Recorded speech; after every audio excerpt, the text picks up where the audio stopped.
Welcome, comic lovers. Garvin, the old comic guy, coming at you with another comic haul. This is another eBay haul. Let's see what I got.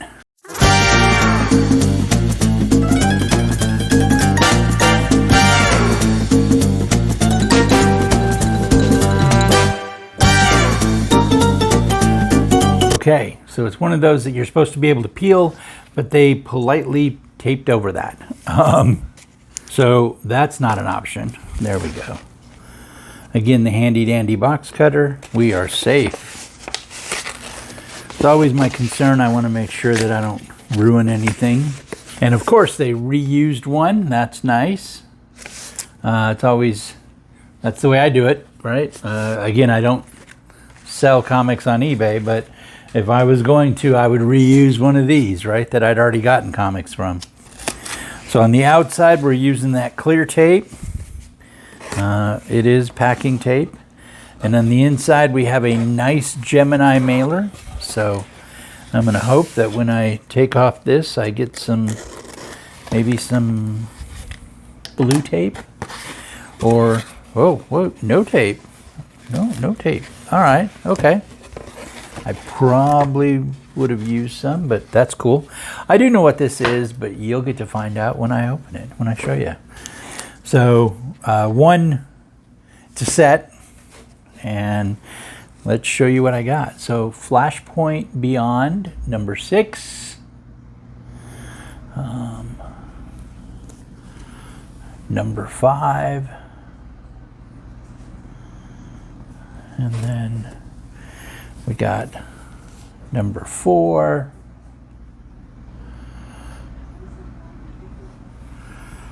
number 3,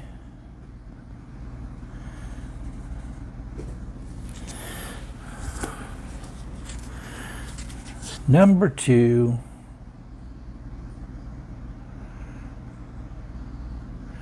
and number 1. Pretty awesome. This is the Jeff Johns addition to the Flashpoint stuff, or the extension story where he got to extend upon it. I've not read it. At the time I did get all the Flashpoint stuff, but afterwards. And this is kind of the thing, right? Like during the events are just designed to get us to buy comics, right? And they do work. The problem is they don't do what they should do. They should bring us to new comics, right? But they don't. They really don't get us collecting new series, which should be the goal, I would think. Like if I'm a Flash fan and I collect Flash and you do a crossover event, it should draw me to maybe the Batman books or a Superman book or a Wonder Woman book, Green Lantern or whatever, right? Like it should bring me to this other book. Oddly, I find that that's not what they do. Genuinely, they get you frustrated because they drain your wallet and then you don't want to buy comics. So like I collected the Flashpoint series and I got the Flashpoints and its other stuff. And then I was pretty much done with anything that crossed over at that point because that was quite a bit of money at a time when money's money. We need it, right? That's how you eat, even though I do hunt and fish, but that's how you drive. You got to pay for the gas. And gas is crazy. So all of these things, you need that. And this is just extra. This is our fun money. And when our fun money is taking that much more of a chunk, we actually can't come back and buy a bunch of stuff. So we've actually thinned down our collection. We might have been collecting, say, Flash and Green Lantern, and now we're only going to collect Flash. And this goes for the others, right? So maybe you've been collecting Captain Marvel, and They do a big crossover, so you're collecting all these other titles, and maybe you were collecting, I don't know, Captain Marvel and the Incredible Hulk, and then you get everything, and then afterwards you're like, oh, I need to thin down my collection because I just spent way more than I normally would have allotted for entertainment. That's what this stuff is, right? It's escapism. It is fun. It is not gonna feed us. It's not gonna take care of our rent or electricity or any of those other things. So we have to limit. And so I cut down, and I was like, oh, nope, don't buy anything. So I didn't buy this Flashpoint Beyond at the time.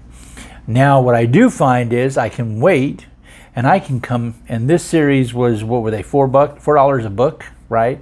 So even at my local shop where I get a discount, right? Maybe I get a huge discount. I don't get this big a discount, but bear with me. Maybe they only cost me, instead of $4, it cost me $3 because I get a really great discount. And I'll be clear, it's not, right? It's like 10 or 20%.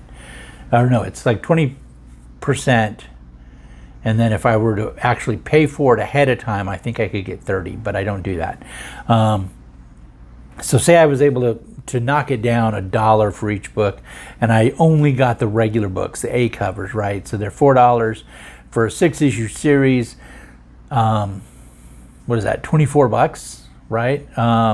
For the series.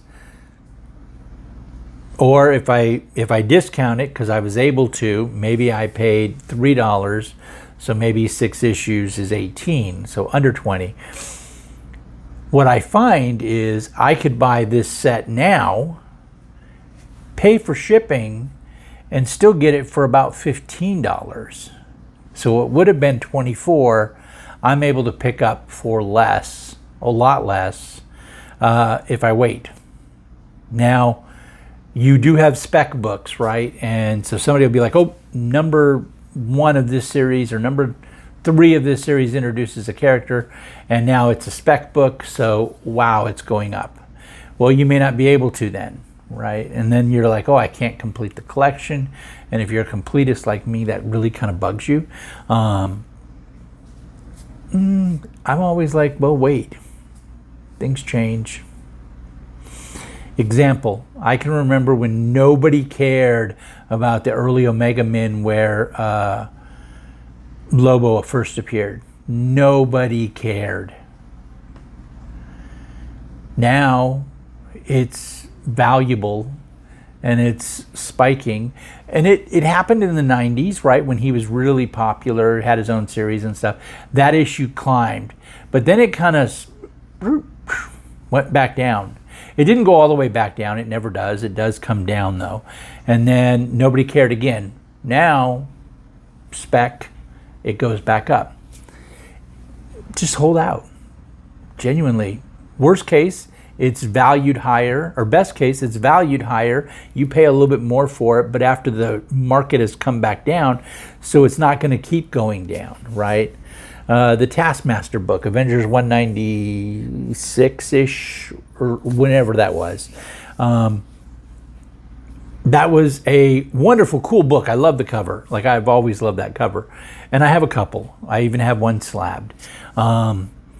Because I thought it was a cool book. Well, then in the movies, when that character is scheduled to now make an appearance, it skyrockets up.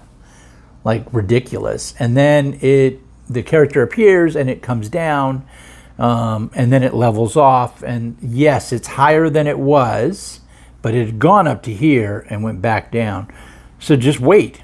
Wait till the spec's over. Unless you're worried about dying, like, you know, I mean, that's the reality.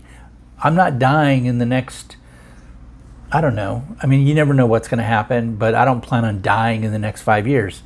I can ride out a spec, right? Like, I can ride out that idea. It's not going to make a difference. If you want it, you need it, you're like, oh no, I got to finish it now, then do that. But these type events where they're the big thing and they're the crossover and all that other stuff, I've found that I'm just waiting. No reason to rush and get them right then. I'll just wait and pick them up later. That's the advice, I guess, or the insight. All right, you guys, take it easy. Have a wonderful day.